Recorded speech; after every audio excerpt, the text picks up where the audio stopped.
नमस्कार, मैं हूं अमरीश सिंह। आप देख रहे हैं मेरा स्पेशल शो पॉलिटिकल इनकाउंटर।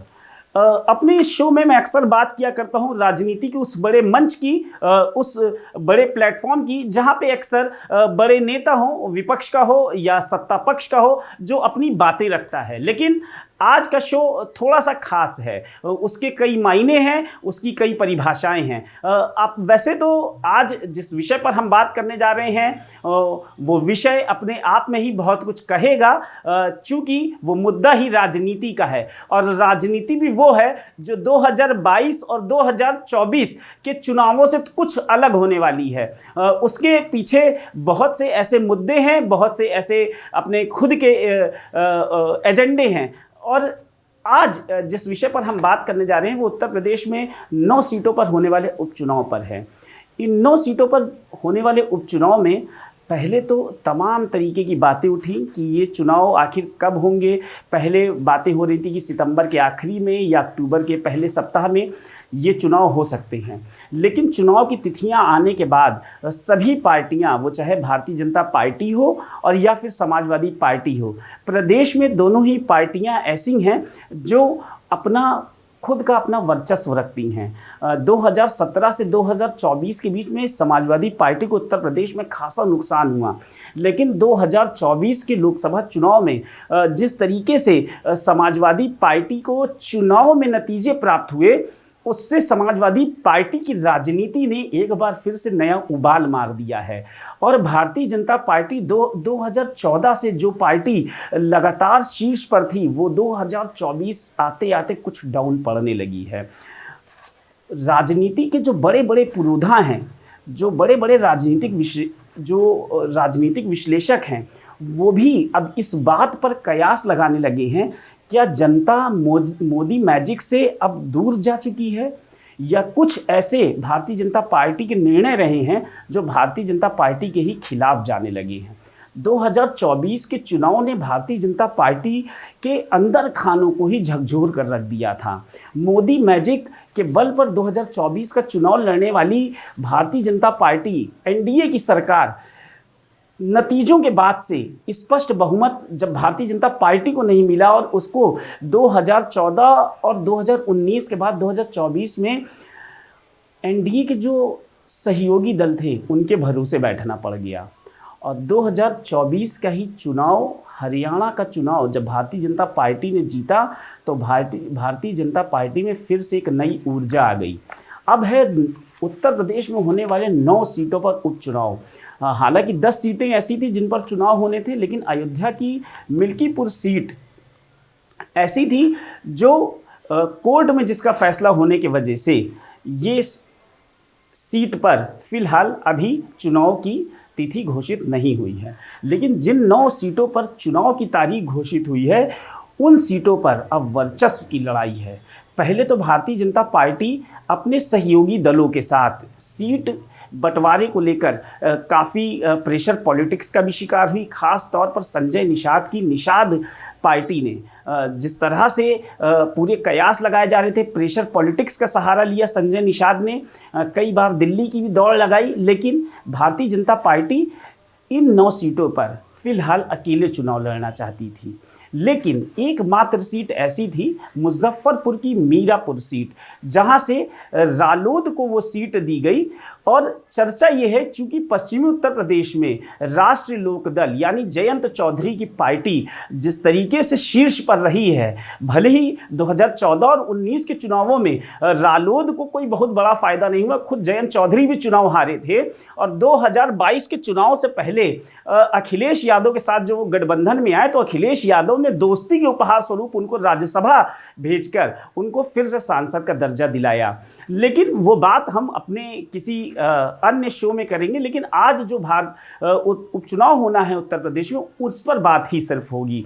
तो एनडीए ने एकमात्र अपने सहयोगी दल रालोद को 1 सीट दी है। बाकी 8 सीटों पर भारतीय जनता पार्टी अकेले चुनाव लड़ रही है। ये तो हो गई एनडीए की बात। अब इंडिया गठबंधन पर बात करते हैं। इस पूरे गठबंधन के दौरान हमने देखा कि समाजवादी पार्टी पर कांग्रेस ने प्रेशर पॉलिटिक्स का पूरा गेम खेला। विधानसभा चुनाव के बाद लोकसभा चुनाव में जिस तरीके से फैसले समाजवादी पार्टी के पक्ष में आए हैं, कांग्रेस 7 सीटें जीती हैं, लेकिन समाजवादी पार्टी का एक बहुत बड़ा रोल है उसमें। गठबंधन के तहत जिस तरीके से समाजवादी पार्टी के वजह से कांग्रेस दौड़ में फिर से शामिल हुई है उत्तर प्रदेश में, इसमें इस बात की बहुत ज़्यादा चर्चाएं थीं कि 10 सीटों पर होने वाले उपचुनाव में 5 सीटें कांग्रेस अपने खाते में मांग रही थी। लेकिन फिलहाल उत्तर प्रदेश में समाजवादी पार्टी बैकफुट पर आने की कहीं से भी नहीं सोच रही थी। उसको मालूम था भारतीय जनता पार्टी से अगर फेस टू फेस लड़ाई करनी है तो फिर अकेले दम पर चुनाव लड़ना पड़ेगा, लेकिन अपने सहयोगी दलों को साथ रखकर, क्योंकि पीडीए की जो पॉलिटिक्स अखिलेश यादव ने 2024 के लोकसभा चुनावों में इस बार शामिल की है, उससे पूरा आकलन ये लगाया जा रहा था कि समाजवादी पार्टी अकेले दम पर चुनाव लड़ेगी। हाँ, 2 से 3 सीटें अखिलेश यादव की तरफ से ये कहा गया था कि आप लड़ सकते हैं, लेकिन कांग्रेस 5 सीटों पर बात कर रही थी। अखिलेश यादव ने जैसे ही महाराष्ट्र में नया गेम खेला और 4 प्रत्याशियों को फाइनल कर दिया वहां महाराष्ट्र में होने वाले चुनाव को लेकर, वैसे ही कांग्रेस जो है वो बैकफुट पर दिखी और उसने ये कहा कि समाजवादी पार्टी अकेले चुनाव लड़े और हम गठबंधन के सहयोगी के रूप में उसका साथ देंगे। अब एक बड़ी खबर सूत्रों से ये आ रही है कि समाजवादी पार्टी और इंडिया गठबंधन एकजुटता दिखाने के लिए अगले हफ्ते कुछ संयुक्त रैली कर सकता है, जिसमें अखिलेश यादव के साथ मंच पर राहुल गांधी, प्रियंका गांधी और इसके साथ साथ इंडिया गठबंधन के बड़े नेता अरविंद केजरीवाल भी दिख सकते हैं। अब अरविंद केजरीवाल का अगर मंच पर आते हैं तो सीधा एक जो मैसेज जाएगा जनता के बीच में वो ये है कि अरविंद केजरीवाल या झारखंड की बात करें तो हेमंत सोरेन के ऊपर जिस तरीके से लगातार ये चर्चाएं हो रही थी, जेल गए दोनों ही बड़े नेता मुख्यमंत्री होते हुए, उसके बाद से ये भारतीय जनता पार्टी पर सीधा अटैक करने की कोशिश है कि अरविंद केजरीवाल को पता है कि अगले साल दिल्ली में चुनाव होने से पहले उनको उत्तर प्रदेश और दिल्ली में ये संदेश देना है कि आपका नेता, आपका मुख्यमंत्री आज भी जनता के बीच में उसी तरीके से लोकप्रिय है। समाजवादी पार्टी ये बात जानती है कि राहुल गांधी, प्रियंका गांधी और अरविंद केजरीवाल उसके साथ मंचों को साझा करते हैं, तो 20 नवंबर को होने वाले उत्तर प्रदेश में उपचुनाव में कुछ ऐसे नतीजे आ सकते हैं जिससे भारतीय जनता पार्टी को 2027 चुनाव से पहले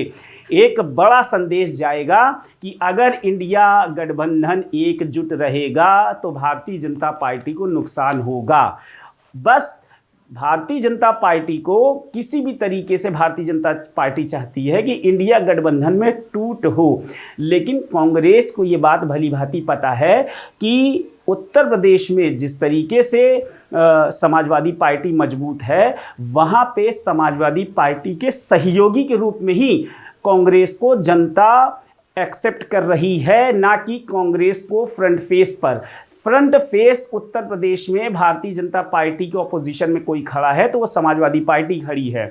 अखिलेश यादव भी भली भांति जानते हैं कि जनता का मूड बदल रहा है, क्योंकि लगातार जिस तरीके से अटैक करते हैं समाजवादी पार्टी के राष्ट्रीय अध्यक्ष अखिलेश यादव भारतीय जनता पार्टी को, वो चाहे बेरोजगारी हो, चाहे उत्तर प्रदेश में लगातार जिस तरीके से छुटपुट घटनाएं हुई हैं, कुछ बड़े दंगे हुए हैं या कुछ बड़ी घटनाएं जो हुई हैं, दंगा तो नहीं कहा जा सकता लेकिन बड़ी घटनाएं जिस तरीके से हुई हैं, चाहे फिर वो हाथरस में वो बाबा वाला कांड हो गया हो जिसमें हाथरस में इतने लोग मर गए, चाहे फिर बहराइच की घटना हुई हो, चाहे कानपुर का विवाद रहा हो, इस तरीके की छुटपुट घटनाएं अखिलेश यादव इसको हमेशा जब भी मीडिया से रूबरू होते हैं या कहीं बड़े मंच पर होते हैं तो इन घटनाओं का जिक्र ज़रूर करते हैं, चाहे वो महिलाओं के मुद्दे हों, चाहे वो पुलिसिंग का जो पुलिस का व्यवहार रहा है कभी कभी जनता के लिए, कभी कुछ मीडिया के ऊपर इस तरीके के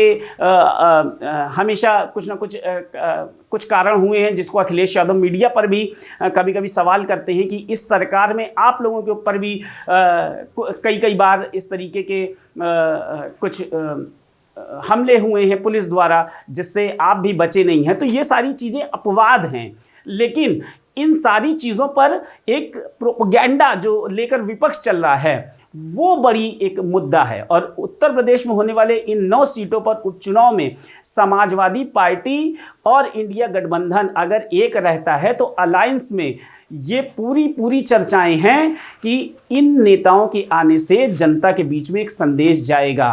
और राहुल गांधी रायबरेली से इस बार चुनकर आए हैं और चुन के आने के बाद राहुल गांधी के शासक कांग्रेस भी मजबूत हुई है, क्योंकि 7 सीटें लोकसभा की जीती हैं कांग्रेस ने। अब 20 तारीख को चुनाव होंगे, 23 को नतीजे आएंगे।